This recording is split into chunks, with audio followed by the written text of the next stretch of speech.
Come on, brother. How you doing, baby? I'm good, excellent. Good to see you, man. How's everything? Everything's excellent. You doing all right? Yes. I'm happy to be back in the Washington, D.C. area. It's been 1.5 years, and I miss it. So. Well, let me ask you a question. I know that as I introduced you a few minutes ago, you've traveled the world, and you travel the world for a purpose. And that purpose is, as Alex Haley said many, many years ago, when he put out his classic that we call Roots, you went after searching for your roots. Tell us who you are, tell us where you're from, and then we'll get into the roots part of your story. Okay, I am Sean Alemayehu Tewodros, the great-great-grandson of Alemayehu Tewodros II of Abyssinia, who was a king from 1855 to 1868. And I'm an author, military veteran, and from years in the military, my travel experience made me an historian, and I am Ethiopian American, my birthright. But when you say Ethiopian American, right? Now, how long before you started on this journey of yours did you know you were Ethiopian? My grandmother from my mother's side, it was early 2000s, she told me one time we were Ethiopians.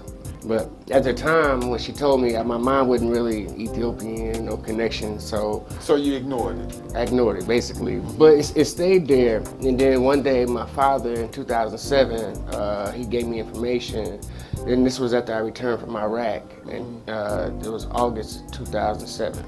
And so from there, he started explaining about our family go back to Ethiopia. But my father, he started telling me things about Ethiopia, and this was the first time I ever heard him speak about Ethiopia to me.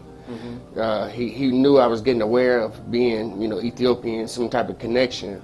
So he started telling me about our family, and he mentioned that we were Falasha, and which is like what they call Ethiopian Jew. And from there, about a month, I tried to contact him again to get him to explain more, and at the time he had passed away. So I was kind of stuck with trying to figure out where to go from that point, because from there I re-enlisted to the military. So it took another 5 years to finally travel to Ethiopia. Well, I was finally retired from the military in 2012, and that was the time I had the opportunity the first time to go to Ethiopia. So I was trying to study as much as I could, and so I finally made that journey. And from there, I was able to see the things my father was explaining to me. Man, at the time, I did not meet any family members during this time, but the statues and the places in the name of Alemayehu Tewodros, which is pretty much translated as Emperor King Tewodros. Then that's when I found out that's who my father was directing me to. But the Falashas, who are known as Beta Israel, they were already gone to Israel at this point, so I could not make a connection from there, and I did not know of any other children that Tewodros had. So my friend had a wedding planned, and 2 months before that, there was an interview on by a woman named Abibish Kasameshisha Tewodros. ቅድመ አያቶችና አያቶች ወደዚህ ከተማ ስለመጡ ነው። እሱን አመጣጡን እስኪ ንገሩን። አፄ ቴዎድሮስ ራስ መሸሻን ወለዱ። አፄ ቴዎድሮስ ራስ መሸሻን ወለዱ። ራስ መሸሻ ደጃዝማች ካሳን ይሄን ነው። And someone that noticed the interview told me about it and mentioned that she said there were 6 other children that Tewodros had. According to their history, Tewodros had 1 child. So from there, I said maybe she can help me now, because now this woman is saying that, hey, Tewodros had more children. So maybe she could give me more information about my great-grandfather, who was the son of Tewodros. And so from there, I made the connection to meet her. And when she was looking through my book, she saw his photo, and she was stuck on the photo, but she told us that she remembers that photo was at her father's house. And her father was the Jasmine Casa Meshisha Tewodros, who was the grandson of Alemayehu Tewodros, who was given the title king during the time of Haile Selassie. You found out through a wedding that was being planned through a major event that was happening that you were able to glean some information, and then you were finally able to go. So did you go talk to her?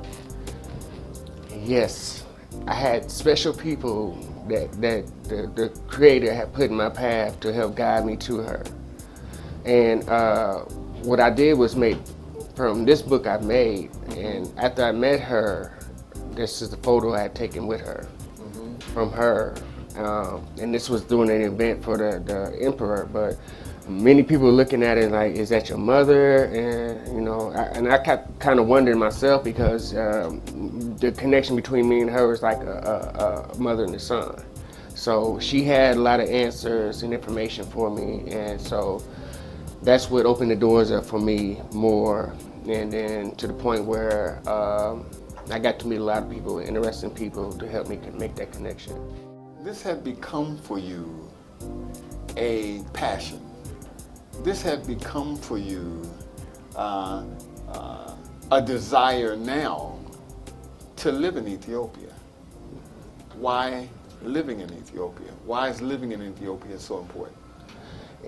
It's more for me a spiritual thing. It's feel like I'm back home. It's like I'm in a moment where I feel like I don't wish I should have grew up there, but I knew this was my home, and now that I'm here, let me become a part of the people. And I had history information about Ethiopia, and I wanted to share with them, to learn the language, to let them know how much greatness I found out about them through their history. And so that's my purpose for being there. And doing film, I do documentaries to kind of capture the moments in the history and make myself a video historian to bring back the essence of what was missing from all of us, even from here in America.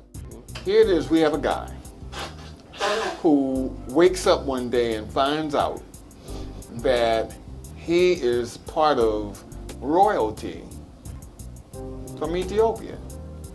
He takes this little bit of information that his father gives him, and he takes that information and he runs with it. People that were close to me, they didn't understand the direction I was going, so many of them, not knowingly, was trying to prevent me from making that ultimate discovery. But what do you mean prevent you?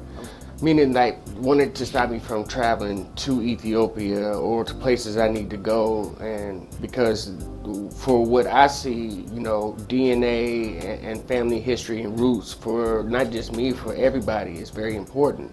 Because I understand my father was teaching me that if you go back to him, his father, before that father, it'll take you all the way back to the Creator.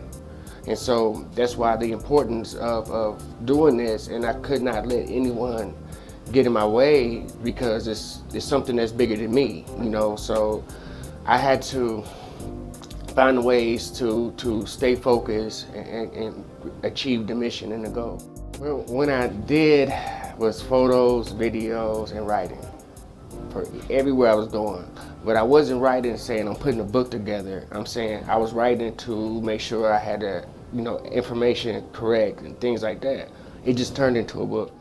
I wanted to establish a goal of because when I found information and give to the Ethiopians, many of them were not aware of this information. So I had to take it to the next step of working on, which is books are being translated into the language Amharic for Ethiopians, so they can understand what it is I'm trying to express. So language barrier can play a big part, but many of them do speak English, and there's been people in minister positions, ambassador positions, who are very supportive of the movement that I'm doing as far as discovering myself, and they recognize that I do come from that family.